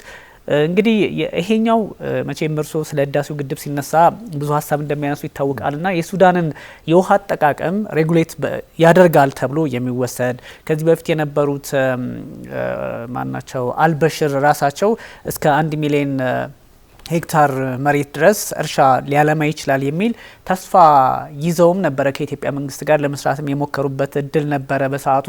ከዛ በኋላ ምን እንደገጠማቸው የሚታወቅ ነው። አሁን ያሉት ፕሬዚዳንት የራሳቸውን ሀገር ማረጋጋት ያልቻሉ ግን ደግሞ ከአብደል ፈታህ አልሲሲ ጋር ያው ቢጤያቸው ናቸው ይባላሉ። በብዙ ነገሮች ስለሚስማሙ አንድም የጦር ኮሌጅ ውስጥ አብረው ስለተማሩ በብዙ መንገድ የሚስማሙ ናቸው። እሳቸው ጋር የመስራት አዝማሚያ አለ። ግን ይሄን የውሃ አጠቃቀሙን ሬጉሌት ያደርጋል ተብሎ የሚታሰብ ውሃውን የመልቀቅና የማስቆም አቅምም ባይኖራቸውም ግን ካይሮ እንዲህ አይነት ጥቅም በሱዳን ላይ እያለው ካይሮ አሁንም ትጎዳላችሁ የሚል ስሜት ወይም ደግሞ እንደዛ አይነት ነገር በሱዳን ፖለቲከኞች ውስጥ እየነዛች ትገኛለች እና በዛ ላይ ደግሞ የሱዳን ፖለቲካም ያለበትን ነውና እስቲ እንደዚህ ላይ በደንብ ተመልካቾቻችንም ብዙ ጊዜ ስለሚጠይቁን ነው። እኔ በአንድ በኩል ግብጾች በአጋጣሚ ግብጽና ሱዳን እኮ ራሱ የሚያጨቃጭቃቸው ቦታ አለ። ሀላይብ የሚባል ቦታ የግብጽ ንብረት ነው፣ የሱዳን ንብረት ነው። ሻላቲን ሀላይብ በግብጽ በጡንቻ ወስደውባቸው ነው እስካሁን ድረስ ጥያቄው ተንጠልጥሎ ነው ያለው። ስለዚህ እዛ ራሳቸውን የሚያጋጫቸው ያለ ወደኛ ላይ ምን አተኮሩ የሚለው ነገር አጠያቂ ጉዳይ ነው። እኔ ብዙ ወዳጆች አሉኝ፣ ብዙ ጓደኞችም አሉ ሱዳናውያን። ሱዳን ለኢትዮጵያ እውነት ወዳጅ ነች። ጥሩ በጉርብትና 1600 ኪሎ ሜትር ድንበር አለን የሚያስተሳስረን በባህልም በወገን በከለርም ሳይቀር ሱዳንና ኢትዮጵያዊ መለየት የማትችልበት ደረጃ ታገኛለህ። እንቀራረብ በባህል ደረጃ መጣ እንደሆነ ለምሳሌ የሱዳን ዘፋኞች እነ ሰይድ ኸሊፋ የሚባሉት ኢትዮጵያ ውስጥ ሱዳኑ ኢኽዋን እያሉ የዘፈኑ እነ መሐመድ ወርዲ የሙዚቃው ራሱ አህመድ አልሙስጠፋ አሁን አህመድ አልሙስጠፋ የሚባለው የሱዳኑ ታዋቂው ዘፋኝ ሁሉ ሞተዋል። ኮይት ውስጥ አንድ ጊዜ አግኝቸው የሆነ ሸግዬ የሚል ዘፈን ሲዘፈን ከኛ ካሰፋ ባተ ነው የወሰደው። አሰፋ ባተ ሸቀይቱ የሚለውን ዘፈን ግጥሙም ዝግጅቱም በሙሉ ከዚህ ነው የወሰደው ማለት እንችላለን። ያም ያቀራርበናል። ስጠይቀው ቆይኛ ነው መሰረቱ ስለው እኔም እኮ ይሄው ቀለሜ ጠይም ነኝ ከለሬ ለእናንተው እኮ የተወለድኩ ነኝ ምናምን የሚል ደመን መልስ ሰጠኝ። ስለዚህ ከሱዳን ጋር የሚያቀራርበን ብዙ ነገር አለ። አጋጣሚ የኛና የሱዳን ግንኙነት ከ5000 ዓመት በላይ ቆይቷል። የመጀመሪያው አምባሳደር የተመደቡልን ካሊድ ኡስማን ይባላል። ወደ ኢትዮጵያ የተመደበው የመጀመሪያው አምባሳደር ግን ሱዳን ለኛ እውነት እንደ ቅርበቷ እንደ ጉርብትነቷ ጥሩ ነገር ሰርታልናለች አጠራጣሪ ነው። እኔ በተጨባጭ ነው የምነግርህ። ለምሳሌ የሁስኒ ሙባረክ ግድያ የተፈጸመው በማን ነው? በሱዳኖች አማካይነት ነው። አዲስ አበባ ላይ ለምን ያ ግድያ ተሞከረ? አዲስ አበባ ላይ ለምን ሌላ ሀገር አልሆነም? ኢትዮጵያ አፍሪካ ህብረትን አስተናጋጅ ስለሆነች ያን ነገር ከግብጽ ጋር ተባብራ ለማደፍረስ የተደረገ ጥረት ነበረ። ማለት አፍሪካ ህብረትን ከዚህ አንስቶ ወደ ሌላ ቦታ ለመውሰድ የታቀደ እቅድ ነበር። ማለት ሰላም ከሌለ መጠበቅ ካልቻሉ ኢትዮጵያኖች የአፍሪካ ህብረት ይነሳ የሚል የውስጥ ጸሐፊዎች በደንብ አድርገው ተንትነውታል በጊዜው። ስለዚህ የሁስኒ ሙባረክ ግድያ በዛ መልኩ የተሰራጨ ወይም የተደረገ ሙከራ ነበር። ሁለተኛ ስትወስድ ወያኔም ሆነ ሻዕቢያም ሆነ የት ነው የታጠቁት? የት ነው የሰለጠኑት? ሱዳን ውስጥ እኮ ነው። ሳውዲ ሰልጥነው አልመጡም። በሙሉ ሱዳን ውስጥ ነው ታጥቀው ተዘጋጅተው ከዛ ተነስተው ነው እና መለስ ዜናዊ እንኳን አዲስ አበባ የገቡት ከሱዳን ተነስተው ነው፣ ከእንግሊዝ አይደለም። አንዳንድ ውጅንብር አለ፣ ግን ከዛ ነው የተነሱት። ስለዚህ ለኢትዮጵያ እውነት ሱዳን በቅንነት ታስባለች? አጠራጣሪ ነው። ሶስተኛ በቀይ ሽብር የተነሳ የኛ ኢትዮጵያን ወጣቶች ፈልሰው ነበር በጅቡቲ በሶማሌ። የት ነው ትራቨል ዶኩሜንት ተዘጋጅቶ ሲሰራጭላቸው መንቀሳቀሻ ሰነድ ሱዳን ውስጥ እኮ ነው በሺ የሚቆጠር ከዛ በወሰዱት ነው ወደ መካከለኛው ምስራቅ ወደ አውሮፓ የተሸጋገሩት። ስለዚህ ቢዝነስ ተጠቅመውብናል። ያንን ስደተኛ ያንን በቀይ ሽብር ተሸብሮ ወይም አምልጦ የሄደውን ሁሉ ኢትዮጵያውያን እየተቀበሉ ማስታወቂያ እያደረጉ በሌበር ደረጃ እየሸጡ የተጠቀሙብን እኮ ሱዳኖች ናቸው። ይሄን መርሳት የለብንም። የፈላሻ ሽያጭ የሞሳ ኦፕሬሽን የሚለው ጀነራል ዑመር ጠይብ የኒመሪ ምክትል $8 ሚሊዮን ጉቦ ተቀብሎ የሸጣቸው ማን ነው? የሱዳን እኮ ምክትል ገዥ ነው። ፈላሻውን የመጀመሪያ ዙር የሸጡብኝ ከዚህ ከጎንደር ሰብስቧቸው ከድምሶቸው ለእስራኤል ያበረከቱ በስጦታ መልክ ገንዘብ እየተቀበሉ ጉቦ የሙሳ ኦፕሬሽን የሚለውን እኮ ሱዳን እኮ ምክትል ፕሬዚዳንቱ ነው በኃላፊነት ይሄንን ወስሮ ሲጨበጭባቸው የነበረው። ስለዚህ ሱዳን ለእኔ ጥሩ ሰርታለች። እኔ ያጠራጥረኛል። አሁን በአሁኑ ጊዜ ሐሜቲን ትረዳለች ኢትዮጵያ ይባላል። ሐሜቲ 22 ሚሊሻ ነበረው የራሱ የሆነ ሰራዊት ሚሊሻዎች። በአሁኑ ጊዜ 225 ሚሊሻ አለው። 225 ሺህ ከትንትና ከናይጄሪያ መጣቸው፣ ከማሊያ መጣቸው፣ ከቻድ መጣቸው፣ ከኮሎምቢያ ሳይቀር እኮ አምጥቷል። አንድ ኢትዮጵያዊ አታገኝም እዛ ውስጥ አንድ ኢትዮጵያዊ። እንዴ በዚህ ይምላል የፈለገውን ማስረጃ አምጣለች። ሄዶ ሐሜቲ ሚሊሻ ውስጥ ገብቶ ኢትዮጵያዊ ሱዳንን የሚዋጋ አንድም ዜጋ አታገኝም። ኤርትራዊ ልታገኝ ይችላለህ፣ ግን የኢትዮጵያ ዜጋ የሆነ ሚሊሻ ሆኖ ሐሜቲ ጎን ቆሞ ሱዳን። ስለዚህ የኦምዱርማን የአውሮፕላን መምታት ሙከራ ከኢትዮጵያ ነው የተሰራው። የኔ ጌታ እኔ በኒሻንጉል እኮ እኔ አሱሳ እኮ እኔ የሰሜን ከተማ እኮ ነው የሚሰራው።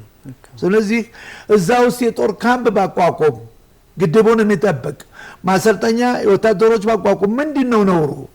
ከሰላይ ጃላ አቋቋም ገዳሪፍ ይጀኳ አቋቋም ገዳሪፍ ያቋቋምኩት በራሴ ክልል በራሴ አገር በኒሻንጉል ውስጥ አሱሳ ላይ ማሰልጠኛ አቋቋመች ተባለ።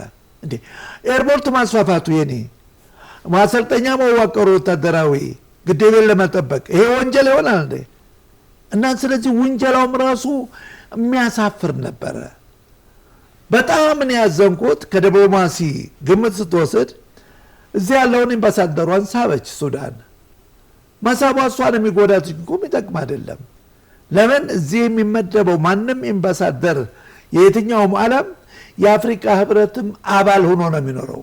እልቅ እዚህ ያለው አምባሳደሯ ከኢትዮጵያ ጋር እንኳን ኩርፊያ ቢኖራት እነሱ በፈጠሩት አፍሪካ ህብረት ውስጥ ተከታትሎ የሱን ጉዳይ ማስጨበጥ ሲኖርበት የሱን እሷ አምባሳደር ከዚህ ስባ ወሰደች፣ አራቆተችው ማለት ነው አጀንዳዋን። ስለዚህ እኔ አንዳንድ ጊዜ ወታደራዊ ስታሰብ ብቻ ሳይሆን እኔ ቡርሃን ከምን አንጻር ነው የሚያስቡት የሚለው አነጋጋሪ ነገር ነው። ስለዚህ እኛ የለንበትም እዛ ቦታ ላይ። ሐሜቲ ጎን ራሱ የእርሳቸው ሁለቱ ግጭት ነው። ኢትዮጵያ እንዳውም ለሱዳን ሰላም እንዲመጣ ያላደረገችው ጥረት የለም። ለምሳሌ በጠቅላይ ሚኒስትር ዶክተር አብይ አህመድ አማካይነት በአምባሳደር ማህሙድ ድሪር አማካይነት ለአንድ ወር ያህል እኮ ነው ትግል ያደረግነው እዛ ሄደን ሱዳኖች እርስ በርሳቸው ሰላም እንዲፈጥሩ። እኛ ለነሱ ሰላም እንዲኖር እንዲፈጠር ጥረት እናደርግ። ምክንያቱም የጉርብትና መብት ነው። እነሱ ጋር ደፈረሰኛም ጋር ቫይረሱ አደጋ ነው። ስለዚህ ለሱዳን እኛ ክብር እየሰጠን ነው እንጂ ትብብር እየሰጠን ነው እንጂ ሱዳንን የሚጎዳ ነገር ሰርተን አናውቅም ነው። ሱዳኖች በኢትዮጵያ ውስጥ 8ኛ ዜጎች እኮ ናቸው ኢንቨስተሮች። ወደ $300 ሚሊዮን እኮ ካፒታል ይዘው ያመርታሉ። 800 የሚሆኑ እኮ የሱዳን ተወላጆች ነጋዴዎች ናቸው። እኛ በእነሱ ላይ የሱዳንን ስደተኛ ውጡ ብለን እኮ ያዘዝንበት ቀን የለም። አሁን ግብጽ እያባረረች ነው። በአጋጣሚ እየጫነች ነው። ከግብጽ ወደ ግብጽ የተሰደዱትን ሱዳኖችን እየጫኑ እየዋጡ ነው ያሉት። እኛ ግን አንድ እርምጃ አልወሰድንም በሱዳን ስደተኞች ላይ። ስለዚህ ለሱዳንኛ ይበልጥ ክብር ነው እጄ የሰጠነው። የሚያንቋሻቸው የሚያዳክማቸው ነገር አልሰጠም። አጋጣሚ ታሪክ ላይ ስትመጣ ኢብራሂም አቡድ የሚባለው የሱዳን መሪ የነበረው የሱዳን መሪ ሁለተኛውን ሶስተኛውን አላቀም የተወለደው ሐረር እኮ ነው። ሐረር ተወልዶ ሱዳን ሄዶ ነግሶ የሱዳን መሪ ሆነ ኢብራሂም አቡድ። ይሄ ታሪክ አለ አይካድም። ስለዚህ እኛ በዘር ሐረግም በጉርብትናም በመብትም በመከባበርም በባህሉም በወጉም ከሱዳን ጋር የተሳሰርን ግብጾች እየገቡ ማበላሸት ይዘዋል። ይሄ ግን ለሱዳን ይበጃል አይበጅም? እኛ በበኩላችን የሱዳን ሰላም የኛም ሰላም ነው፣ የሱዳን እፎይታ ለኛም እፎይታ ነውና ከዚህ መልኩ ነው የሱዳን ሁኔታ የምናየው። በጣም ልክ ነው። የአብደልፈታህ አልቡርሃን መንግስት እንግዲህ እንደሚያውቁት ከፕሬዚዳንት አብደልፈታህ አልሲሲ ጋር ለመስራት የሚያስችል እንደው የተጠና ስትራቴጂም ያላቸው አይመስልም። ከዚህ በፊት እርሶም እንዳነሱት ቀደም ሲል በዚህ በሀላይብ አካባቢ ባለው የድንበር አለመግባባት፣ አሁን ደግሞ እርሶ እንደነገሩኝ ስደተኞችን በመመለስና አካባቢው ፖለቲካ ላይ ለራሳቸው ጥቅም ሲሉ በሚፈጥሩት ጫና አማካኝነት ለሱዳን ፖለቲካም የማይበጅ ነገር ነው የሚያደርጉትና ምንም የተጠና ስትራቴጂ እንደሌላቸው ያስታውቃል። ግን ኢትዮጵያን ከበባ ውስጥ የማስገባትና ኢትዮጵያን ከዚህ ከቀይ ባህር ፖለቲካ የማስወጣት አዝማሚያ ያላቸው ስትራቴጂዎችን ይከተላሉ። ከዚህ አንጻር ምናልባት የግብጽ መጠቀሚያ ከመሆን ያልተሻገረ አይነት አካሄዶች በእነ አልቡርሃን በኩል ልንመለከት እንችላለን እና አንዳንዴ አርኤስኤፍን ኢትዮጵያ ትደግፋለች የሚሉ ሀሳቦችን በዓለም አቀፍ መገናኛ ብዙኃንም እናያለን። ወይም ደግሞ ያው አረብ ኤምሬቶች ከደገፈቻቸው እንግዲህ አት ዘ ሴም ታይም አረብ ኤምሬቶችና ኢትዮጵያ ወዳጆች ስለሆኑ ኢትዮጵያ እንደሚያውቁት ደግሞ ልክ ሳውዲም ጋር ወዳጅ ናት፣ ከሁሉም ጋር ወዳጅ ነን። ኦፍ ኮርስ ግን እንደዚህ አይነት የፖለቲካ ስሌት የሰሩ ግብጻውያን በአብዛኛው የሚሰሩበት እንደሆነ ይታወቃል። ያም ሆኖ ግን አብደልፈታህ አልቡርሃንና አብደልፈታህ አልሲሲ ስትራቴጂካሊ አብረው የሚቆሙበት ምናልባትም በዚህ በህዳሴው ግድብም ከሆነ ግብጽን የሚጎዳ መስሎም እየታየ አይደለም። ሱዳኖች በደንብ ይረዱታል። ግብጽም የምትጎዳበት ነገር እንደሌለ ይረጋገጣል። ግን የማንነትም ጉዳይ አድርገው ስለወሰዱት አንድ እናት ስታጠባ ልክ እኛ ሀገር ሹሩ ምናምን እየተባለ እንደሚዘፈነው ለህፃን ልጅ ያው እንደማታለያ እንደዚህ አይነት ነገር ከሆነ በጣም አስቸጋሪ ነውና ምናልባት ይሄ እንግዲህ ቡርሃንና ሲሲ ስትራቴጂካሊ አብረው መስራት የማያስችላቸው ነገር እንዳለ ግልጽ ቢሆንም የግብጽ ለመጠቀሚያ ለመሆን በሚመስል መልኩ አልቡርሃን የማይሆኑ እንቅስቃሴዎችን ሲያደርጉ እንመለከታለንና እዚሁ የሀገራቸው ፖለቲካም ላይ ካለው አንጻር እንደው የተወሰነ ሀሳብ ብናነሳ። እሱ ጋር እንግዲህ እንደምታየው እነኚህ የኢትዮጵያን ጉዳይ የግድቡንም ጉዳይ የስልጣን ማራዘሚያ አጀንዳ አድርገው ይዘውታል። ሁልጊዜ ስልጣናቸው ሊፈርስ ሲቃረብ በኢኮኖሚም ሆነ በፖለቲካም ቀውስ ሲያጋጥማቸው ሂደው የሚወነጅሉት ኢትዮጵያን ነው። ኢትዮጵያ ግን በቅርብም በሩቅም የሌለችበት ሀገር ነው። እኛ ጣልቃ ገብነትን አንፈልግም። የራሳችን በራሳችን በሰላማዊ መንገድ ከጎረቤት ሀገሮች ጋር ለመኖር እንጥራለን። ፖሊሲያችንም ከዚህ የወጣ አይመስለኝም። ጥቅሙም እዛው ላይ ነው። ስለዚህ እኛ ጋር የውስጥ አካላችንን በመቦርቦር ተቃዋሚዎችን የማጠናከር ሁኔታ ለምሳሌ በሰሜኑ የመጣ እንደሆነ በአሁኑም ጊዜ ቢሆን ቅስቀሳ የሚያደርጉት የሚያጠናክሩት ወይም ኢትዮጵያን የማፈራረስ ኢትዮጵያ አንድ ከሆነች ይፈሯታል። ቀደም ብዬ እንደጠቀስኩልህ አንድ እንዳትሆን ህብረት እንዳይኖር ሰላም እንዳይኖር ይሄ የቤት ስራ እየሰሩ ነው ያሉት ግብጽሞችም ሱዳን ያለው ማለት ነው። እስቲ ሱዳን ስን በመሪዎቹ ደረጃ በእነ ቡርሃን ደረጃ ነው። በሌላው ደረጃ ላይም ሌሎቹ ግን በጎረቤታቸው ራሳቸው ችግር አለ። ራሳቸው ከሊቢያ ጋር ጥሩ ዝምድና የለም። በአሁኑ ጊዜ አቅሙ ካለ አሁን ለምሳሌ በሶማሌ ጉዳይ ዲፌንስ መከላከያ መግባት አለበት፣ ሶማሌ የአረብ ሊግ አባል ነች ብሎ ግብጽ ፎክሮ በሺህ የሚቆጠር ሰራዊቶችን እልካለሁ ብሎ አቅዶ ሚዲያው ሙሉ ሽፋን የሰጠው እሱ ላይ ነበረ። የነጌታ የአረብ ሊግ አቅሙ ካለው የፈለስጢሞች ጉዳይ የጋዛ ጉዳይ እዛ ጎረቤትህ እየታረዱ እየሞቱ 70,000 ፈለስጢማዊ ጋዛዎች እኮ ናቸው የሞቱት ያለቁት። ወደ 100 ምናምን ሺህ ይቆሰላል። የጋዛ እኮ ቤቶች በሙሉ ፈራርሰው አመድ ሆነዋል። እስኪ በዲንፌሱ በደንብ መሰረት በአረብ ሊጉ መሪነትህ የነሱን ጉዳይ እዛ በጎረቤትህ ለምን አንድ ተአምርታ ያለ በጣም የሚያስቅ ሁኔታ በዚህ በሰሞኑ በኢራንና በአሜሪካ ጦርነት የተነሳ እስራኤሎች የኮበለሉ ነበር። በቆጵሮስ በኩል መሄደው አለ አቅሙ ያለው የሌለው በሲና በረሃ በኩል በሸርም ሼክ ይገቡ ነበር። አንድ ፈለስጢማዊ ሲመጣ $2,000 ነበር የሚጠየቀው። $2,000 ግብጽ ለመግባት። አንድ እስራኤላውያን ከመጣ $10 ነበር ሲጠየቅ የነበረው። ይሄ አሳፋሪ ነው። የራስህ ወገን በጎረቤት ያለው ወደዛ መግባቱ ምን ማለቱማ ሌላ መዘዝ አለበት። ከዛ ተጨንቀው ለሕክምና እንኳን የሚመጣ አንድ ፈለስጢማዊ $2,000 ይጠየቃል። አንድ እስራኤላዊ ሲገባ $10 ብቻ 100 ሸርም ሸክ በየሆቴሉ ገብተው ሲዝናኑ ነው የሚውሉት። ስለዚህ የት ነው የአረብ ዲፌንስ የሚለው? ምንድን ነው እየተሰራ ያለው? የራሳቸውን ጉዳይ መጀመሪያ ይፍቱና ከዛ በኋላ ሌላውን ያብቁ እንደፈለጉ። ግን ኢትዮጵያን ይፈሯታል ግብጾች። ግልጹን ነው የምነግርህ። የውሃ ጉዳይ ነው፣ እሺ፣ የግድብ ጉዳይ ነው፣ እሺ። ለምን ነው የሚጨነቁት? ምን አለ በሰላማዊ መንገድ ሙስሊሞች ነን ይላሉ እነሱ። በሙስሊሞቹ ነው ነቢዩ መሐመድን ትእዛዝ ለምን አያስከብሩም? አትንኳቸው። እኛ እኮ ድህነትና ኋላ ቀረነትን ለመቅረፍ ነው እንጂ በሌላው ላይ ተንኮል አስበን አይደለም። ተንኮል ብናስብ ኑሮ እኛ ጋር ለምሳሌ አባይን የሚመግብ 6 ወንዞች አሉኝ። 6ቱንም ወንዞች አቅጣጫቸውን ቀይሬ እኮ ወደ ሌላ አቅጣጫ እንዲፈሱ ማድረግ እንችላለን አቅሙ ካለን። ሰማን። ስለዚህ ተንኮል አልፈለግንም። እናንተም ለእኛም ይበቃል ይሄ ውሃ እባካችሁ በጋራ እንጠቀም ነው አለው እና አልማ ነው ያልነው። ግን ኢትዮጵያ በድህነት መኖር አለባት፣ በችግር መኖር አለባት የሚል ውሳኔ በግብጾች እስከመጣ ያን ጊዜ መከላከል ግዴታ ነው ማለት ነው። ከዚህ መውጣት እና 21ኛው ክፍለ ዘመን ላይ ደኮ የምኖረው በአሁኑ ሰዓት ዓለም ወደ አንድ መንደር ወደ አንድ ተቀይራ ሁሉም ማሰበው የሚችልበት እንደጋ ደግሞ ፖፑሌሽን ቀን በቀን እየጨመረ ነው ያለው። ስቲል የሚያስፈልገው ብዙ ነገር አለ። ማምረት ግዴታ ነው። በዘመነ ቴክኖሎጂ ተጠቅሜ በመስሎ በሪጉሬሽን ማምረት ግዴታለሁኝ። ለዚህ ሁሉ ይሄን ግምት አላስገቡልንም።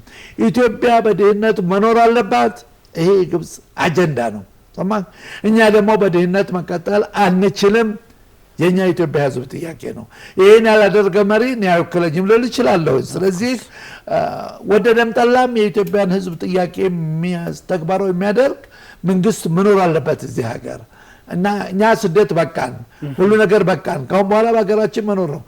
አንድ ጥናት እንድትገነዘብኩት ኢትዮጵያ ይላል በትንተና በግብርና ደረጃ ሲያት በዘመነ ግብርና ከተጠቀመች እንኳን 130 ሚሊዮን ህዝብ አይደለም 270 ሚሊዮን ህዝብ መግባ የምታደር ሀገር ነች።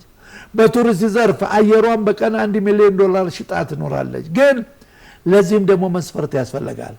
ቱሪስት ማለት አሁን ጃፓንም ወሰድ ፈረንሳይ ወሰድ የአረብ ቱሪስቶችን በሰፊው ያስተናግዳሉ። ግን መሰረተ መስተንግዶ አለ እዛ። አረበኛ ቋንቋ ማስተንግዶች ማስተናጋጆች ይመደባሉ። ሴቶች እንኳን ሳይቀር ሂጃብ ለብሰው መስገጃ ቦታ ይዘጋጃል። የአረብ ሙስሊሞች በየሆቴሉ እስላማዊ ሆቴል ይኖራል ማለት ከአልኮል ከአሳ ምስጋ ነፃ የሆነ። እኔ ጋር ያ ዝግጅት ገና ጅማሬ ላይ ነው ያለ ነው። ይሄን ደግሞ ለመስራት እንገደዳለን ወደፊት። ሰማን።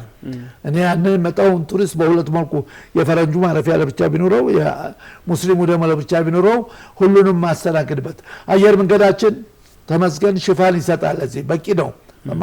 ይሄ ባለበት ሁኔታ ላይ እኛ የቱሪስትና የኢንቨስትመንት ደንብና ህግ በደንብ ዘመናዊ መልኩ ተዘጋጅቶ የቱሪስት መስህብ አገር ብቻ ነው። ቅርስና ታሪክ አለኝ።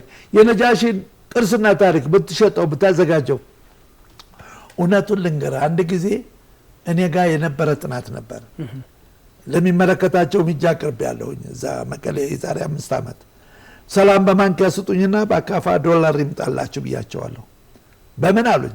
ከቱርክ 220 ሺህ የጉርብ ተጓዥ ነበር ነጃሽን የሚጎበኝ። ከኢንዶኔዥያ 200 ሺህ፣ ከማሌዥያ 80 ሺህ፣ ከፓኪስታን 80 ሺህ። ይህ ሁሉ በአንድ ጊዜ የሚገባ ነበር። ታዲያ ምንድን ነው የሚፈለገው አሉኝ? በረራውን ከከራቺ ወይም ከእስላማባድ ቀጥታ መቀሌ ያርጉልኝ፣ ከኢስታንቡል ቀጥታ መቀሌ ያርጉልኝ። የእንግዳ መቀበያ ወቅሮ ላይ ተገጣጣሚ ቦታዎች ይዘጋጁ ከነመጸዳ ቤታቸው፣ ትራንስፖርት ይሟላ። ይሄ ከሆነ በአንድ ጊዜ እስከ 1 ሚሊዮን ማስተናገድ ይቻላል። ነጃሽን የሚጎበኝ ብቻ ሽሻሉ። በ3ኛው ወር በክላሽንኮቭን አንስቶ ተኩሱን ከፈተ፣ አበቃ፣ ተዘጋ። ያ ክልል ደግሞ በነጃሽን ሽጦ ብቻ በቱሪዝም አይኑን ጨፍኖ ወርቁ ማስተናገድ የሚችልበት ክልል ነው። ስለዚህ እኛ ጋር ቅርሶች አሉ፣ ገና አልተዘጋጁም። እነ ሶፍ ዑመር ውሰድ፣ እነ አባ ጅፋርን ውሰድ፣ እነ ሀረርን ውሰድ። ይሄ ሁሉ በቅርስ ደረጃ ከተዘጋጀ ጋባዥ ነው ለቱሪስቱ፣ ለእስላሙ ቱሪስቱ። በዚህ መልኩ የዚችን ሀገር ችግር እርግጠኛ ነኝ ፈተን ድራሹን አጥፍተን የበለጸገች ያደገች ሀገር ማድረግ እንችላለን ማለት ነው። በጣም አሪፍ። የትንሽ እንደው እዚሁ አካባቢ ላይ እንተናለን በቀይ ባህር ላይ አዳዲስ አስተላልፎች እየተመለከትን እንገኛለንና እኛም ያው ኦፍ ኮርስ ሳውዲ አረቢያ የምትመራው ነው በዚህ በቀይ ባህርና ህንድ ውቅያኖስ ከዛ በኤል መንደብ አካባቢ ያለውን ወይም ደግሞ ኤደን ባህረ ሰላጤ አካባቢ ያሉትን ሶስቱን አካባቢዎች ሊቆጣጠር የሚችል የፈረሙ 13 ሀገራት ናቸው። የተሳተፉ ሀገራትም እንግዲህ ያው መስራቿ ሳውዲ ስለሆነች እሷን በጉልህ የምናነሳው ነው። 53 የሚሆኑ ሀገራት ጥሪ ተደርጎላቸዋል። 43 ተሳትፈዋል። እንግዲህ 14ቱ ፈራሚ ሆነዋልና የተለያየ አንደምታ ሊኖረው ይችላልና አዳዲስ አስተላልፎች እየተፈጠሩ ይሆን ፕሮፌሰር? የአረብ የቀይ ባህር ፎረም የሚባለው RSF ከሱ ወደ አዲስ አይነት ጥብረት ነው የመሰለውና የት ሄዶ ነው እሱ መጠበቅ አይችልም ወይ የሚል ጥያቄም ከሰሞኑ እየተመለከትኩኝ ነበርና ይችንም አብረን ብናነሳት። ይሄ ቀይ ባህር ጉዳይ ከገባንበት ረጅም አጀንዳ ነው፣ ሰፊ አጀንዳ ነው። አንድ ቀልን እሱን መድብለት እንችላለን። ቀይ ባህር ከጥንትም ጀምሮ ባህረ ነጃሺ በመባል ይታወቃል። የሀበሻ ባህር ነው የሚባለው ከጥንትም ጀምሮ። ይሄ የኢትዮጵያ ንብረት የሀበሻ ንብረት ነው። እኛ እምነታችንም ቀይ ባህርን ተሻግሮ ነው የመጣው። ስልጣኔያችንም ቀይ ባህርን ተነግሮ፣ ንግዱም ቀይ ባህርን ተሻግሮ ነው። እስላማዊ ስደቱ ቀይ ባህርን ተሻግሮ ነው የመጣው። የሃይማኖቱም ሆነ የብሔሩ የጎሳው የህዝብ ለህዝብ ግንኙነቱ በሙሉ ከቀይ ባህርን ተሻግሮ ነው የነበረው ያስተሳሰረን። ቀይ ባህር እኛ ባልነበር ግን ለምን አጣናት? ያው የነ ጴጥሮስ ጋር ይደባ ነበር፣ የግብጾች ደባ ማለት ነው። አሁን ግን እቺ ቀይ ባህር በር ማግኘት አለችብን ስንል የግብጾች ጩኸት በዛ። ደግሞ በዚህ ተነሱብን። ሰማ ለምን? ያ መብታችን እኮ ነው። ለምን 60 ኪሎ ሜትር እዚቹ በጎረቤት ያለች እኔ ዛሬ 2 ቢሊዮን እያወጣሁኝ በአመት ለወደብ እየተከራየሁ የማመጣውን ቆጥቤ አምራቹኝ ለጎረቤት ሀገሮችን መላክ የምችለው በመጠነኛ ወጪ በዚሁ ቀይ ባህርን ወደቡን ተጠቅሜ ነው መስጠት ያለብኝ። አንድ ይሄ። ሁለተኛ ኤርትራ ነፃ ለማውጣት 30 አመት ታገልን አሉ። 35 አመታቸው። መስዋዕና አሰብ ብትሄድ በአሁኑ ጊዜ የበሰበሰ ቆርቆሮ ነው የምታርግ። እድሳት እንኳን አልተደረገለትም። ያንን ወደብ ጠግነው አዘጋጅተው ከኢትዮጵያ ጋር ተባብረው በብቸኝነት እዛ ወደብ ላይ መጠቀም ይችላል። ኢትዮጵያ ብቻ ናት። ኬንያ አትጠቀምም፣ ዩጋንዳ አትጠቀምም፣ ዛምቢያ አትጠቀምም። እኛ ነን የምንችል። ስለዚህ ያንን እንኳን አከራይተው ድህነትን መቅረፍ ሲችሉ ያንን እርምጃ አልወሰዱም። ለዚህ ነው ኤርትራ ህዝብ ብሶት ላይ ወደቀ መልክ። ስለዚህ የቀይ ባህር የማይቀር ጉዳይ ነው። አሁን ደግሞ በኢራንና በአሜሪካ ጦርነት በተከሰተው ውጊያ አጀንዳዎች ተቀይረዋል። ሆርሙዝ የእሳት ቀጠና ሆኗል። በዚህ ደግሞ ባበል መንደብን አትርሳ። ሳውዲዎች አምራቾች ናቸው። በአሁኑ ጊዜ በሆርሙዝ በኩል ሲልኩ የነበረውን ነዳጃቸውን በየንቦዕ የሚባለው ለሁለተኛ ወደብ ላይ ጀምረዋል። በቀን 9 ሚሊዮን በርሜል ነው በዚህ በኩል ሊላክ የታሰበው የታቀደው። ስለዚህ 4 የነዳጅ ጫኝ የሳውዲ መርከቦች ተደፍረዋል ሰሞኑን ቀይ ባህር ላይ። በዛ በኩል ደግሞ የኢራቅን ሚሊሻዎች በሳውዲ ላይ አራሚኮ ላይ ተኩስ እየከፈቱ እንደዚሁ ሰላም ነስተዋቸዋል።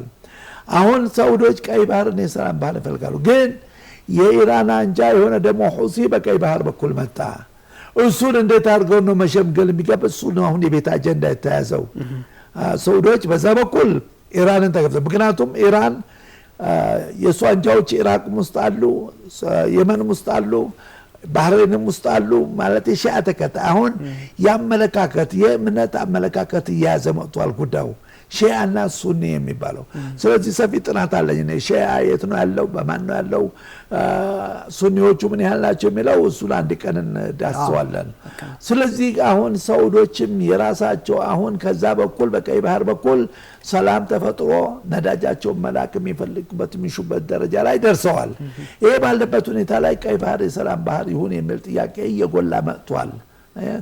ይሄ ጥያቄ እንግዲህ የኢትዮጵያ እዛ አካባቢ ትመለስ ሰላም የማስከበሩን ሁኔታ ትልቅ ሚና ይኖራታል የሚለው የውስጥ አካል እንትን ድምዳሜ እየደረሱበት ነው ያሉት። ለዚህ ነው ያ ሰላም ከሆነ ኢትዮጵያ እነኚህን የሳውዲዎች የምታመርተው ነው በቀላሉ በቀይ ባህር በኩል ልካ ለሳውዲ ተጠቃሚ እንደ ህብረተሰቡም ሆነ እንደ ኩባንያዎች የሚከፈት በር እየታሰበበት ነው ያለው። እዚህ ላይ የዲፕሎማሲ እንግዲህ ግንኙነቱ መጠናከር አለበት የምንለው ከዚህ አንጻር ነው። ወቅታዊ ጉዳይ ሆኖ እናገኘዋለን። በጣም አሪፍ ነው እሱ ነገር። እኔ የተጠሩ ሀገሮች እነማን ናቸው ከ53 ውስጥ የሚለውን ለማየት ሞክሬ ነበረ። በትክክል ስማቸው ሜንሽን አልተደረገም። ሊሆኑ ይችላሉ የሚሉ ናቸው። አረብ ኤሚሬቶችና ኦማን ኦፍ ኮርስ የሉም። ግን አረብ ኤሚሬቶች በሌለችበት ደግሞ እንዲህ አይነት የፖለቲካ ትስስሩም አለ። ከዚህ ከቀይ ባህር ፎረምም አስወጥተዋታልና ትንሽ እዛ አካባቢ ያለው ይሄ የግብጽ ባህሪ አይነት የፖለቲካ ጥምረቶችን እንመለከታለንና ግብጽ ባለችበት መድረክ ኢትዮጵያ ያለው ነገር ምናልባት አሁን አንድ ነገር መርሳት የለብንም። ግብጾች የወታደራዊ ደሞዝ እንኳን ሲያንሰው ወደ አረብ ኤሚሬት ሄዶ ነው ከነሱ የሚወስደው ተጠቃሚ መዛም እዚህም። ለዚህ ነው ወንጅለውታል። የሚዲያ የገልፍ አካባቢ የሳውዲዎች ሚዲያዎች በተለይ ግልፍ በሁለት ማንኪያ የምትበላ አገር ብለው ፈርጇታል። አጋጣሚ አሁን ሰሞኑን ደግሞ ሲሲ የጥጋቡ ጥጋብ 60 ቢሊዮን ዶላር ያወጣበት አዲስ ከተማ ካይሮ ብሎ መሰረተ። 60 ቢሊዮን ዶላር ወጥቶበታል። የግብጽ ህዝብ ለመኖር አቅቶት 70% እንዴት እንኖር በሚያስብበት ጊዜ ይሄን ከተማ መመስረት ምንድነው ጥቅሙ? ለህዝቡ ነው ወይም ለራሱ ጥቅም ነው? አነጋገር አጀንዳ ሆኗል። ስለዚህ እሱ ሲያንቱን ያህል ይቀጥላል። ሁለት ጊዜ ያራዘመ ሶስተኛ ያራዘመ እድሜ ልኩን ፕሬዝዳንት ሆናሉ የሚለው ነገር ይሄ ፕሬዝዳንት ለሳዳትም አልበጀም፣ ለሁስኒ ሙባረክም አልበጀም። ስለዚህ እሱም ስንብት በመጣ ጊዜ ማን ሊተካ ይችላል የሚለው መነጋገሪያ አጀንዳው የቤት አጀንዳ ሆኗል።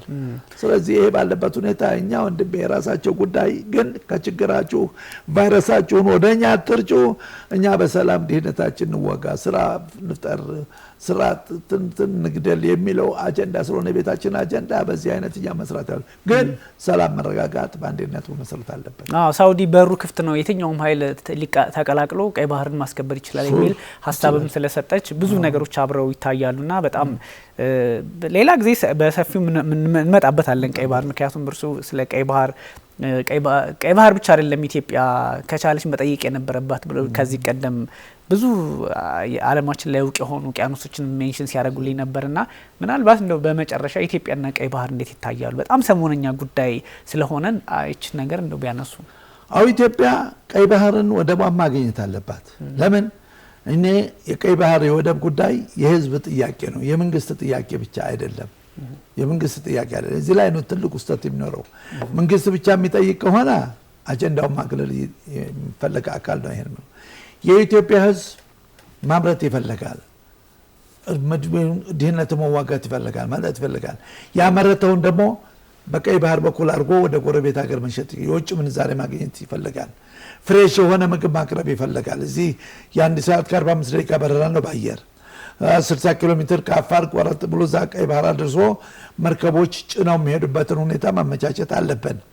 ፍሬሽ የሆነ ምግብ ማቅረብ እንችላለን። ኢትዮጵያ ለቀይ ባህር ለሳውዲዎች የሃይማኖት ምናንም ሆነ በሚመጣ በሚሊዮን የሚቆጠር ለነዋሪዎችም ሆነ ለገልፍ ነዋሪዎች በሙሉ አጋጣሚ ከገልፍ ነዋሪዎች በላይ እኛ በመቶ ሚሊዮን እንበልጣለን። እነሱ እኮ 30 ወይም 40 ሚሊዮን ናቸው። ከአፍሪካ ቀንድ ሀገራቶች 60 ሚሊዮን እንበልጣለን እኛ። ይህንን አሃዝ ያዘች ሀገር በየጊዜው በአመት 2 ቢሊዮን 3 ቢሊዮን እኮ ነው ጭማሪ ህዝብ ያፈራው ያለሁት። በዚህ አይነት በ2050 ምን ይሆናል እጣ ፈንታዬ? ይህንን አመቻችቼ ምርቴን እያመረትኩ ከሚፈለገው ከሀገር ውስጥም ሆነ ከጎረቤት ሀገርም ሆነ የውጭ ምንዛሬ የማገኝበትን ስልት እየቀየስኩ ያንን ቀይ ባህርን ወደ ቤን ተጠቅሜ ማሰራጨት ካልቻልኩ ለከፍተኛ አደጋ ማለት ቁጭ ብለህ ሞት የሚል ነገር አዋጅ የሚመጣብኝ ከሆነ አልቀበለውም በምንም አይነት። ስለዚህ ወቅታዊ ጉዳይ አለ። ከዚህ አንጻር የባህር ወደብ አስፈላጊነቱ በጣም የጎላ ሆኖ እናገኘዋለን። ይሄን ደግሞ የዓለም አቀፍ ድጋፍን የምታገኝበት አጀንዳ አለ። ግን የሃይማኖት ድርጅቶች፣ የህዝብ አንድነት፣ የፖለቲካው አንድነት ይሄ ቅራኔ የሚባለው ነገር ጠፍቶ የሀገር ጉዳይ መሆን አለበት አጀንዳው በቀላሉ። ያንን ይዘን ስናበቃ ኢትዮጵያና የኢትዮጵያ ጥያቄ ስለሆነ ወደ ስራ መግባት አለብን ማለት ነው። እዚህም ማሳስበው በጣም ነው ማመሰግነው ፕሮፌሰር። ተመልካቾቻችንም እንግዲህ የሚፈልጉትን ያገኙ ነው የሚመስለኝ። ብዙ ታሪካዊ ጉዳዮችን አሁን ካለው የፖለቲካ ሁኔታና ዓለም ካለችበት የፖለቲካ አካሄድ አንጻር ነው ሰፋ አድርገው ከታሪክም አንጻር የአፍሪካ ቀንድም ፖለቲካ የጎረቤቶቻችንም ታሪካዊ ጠላት በቃ በግልጽ ማለት የምንችለው አይመስለውም። የግብጾችን ፖለቲካ ከግል ኤክስፒሪየንሱ አንጻር እንኳን የተመለከትነው ጉዳይ ከዛ ዶክተር አንጻርም ቀላል አይደለምና ብዙ ኢትዮጵያውያን ኦፍ ኮርስ ያውቁታል። በተለይ ደግሞ ይሄ አረብኛ ቋንቋ የሚናገሩት ካይሮ ውስጥ የሚኖሩ ሰዎች ምን ያህል አደገኛ እንደሆኑ ምን ያህል ለኢትዮጵያ ያላቸው አመለካከት ከባድ እንደሆነ እርስዎ በነገሩኝ ልክም አንዳንድ ወዳጆች ኮሜንትም ሲጽፉ ሲያጋሩ መመለከታለሁና እርስዎ ደግሞ በባለሙያም ዘንድም በጣም ትልቅ ከበሬታም ስላለውት ትልቅ ኤክስፒሪየንስ ነው ያጋሩን። እጅግ አመሰግናለሁ። እኔም አመሰግናለሁ። ኦልራይት ታንክ ዩ። ውድ ተመልካቾቻችን ስትመለከቱት የነበረው የኤንቢሲ ዓለም አቀፍ ነው። የተለያዩ ሀሳቦችን አንስተናል። በተለይም በአፍሪካ ቀንድ ፖለቲካ ጉዳይ ኢትዮጵያና ግብጽ ታሪካዊ ሂደታቸው ምን ይመስላል፣ ጠላትነታቸው ከምን መነጨ፣ ግብጾች ስለምን ኢትዮጵያን ይጠሏታል የሚሉትን ሰፋ አድርገን ተመልክተናል። የቀይ ባህርን ፖለቲካ እንደዚሁም የሱዳን በጥቅሉ የአፍሪካ ቀንድ ፖለቲካ ምን ይመስላል የሚለውን እንግዲህ ከፕሮፌሰር አደም ካሚል ፋሪስ ጋር አብረን ቆይታ አድርገናል። ውድ ተመልካቾቻችን ቸር ጊዜ ይሁንላችሁ።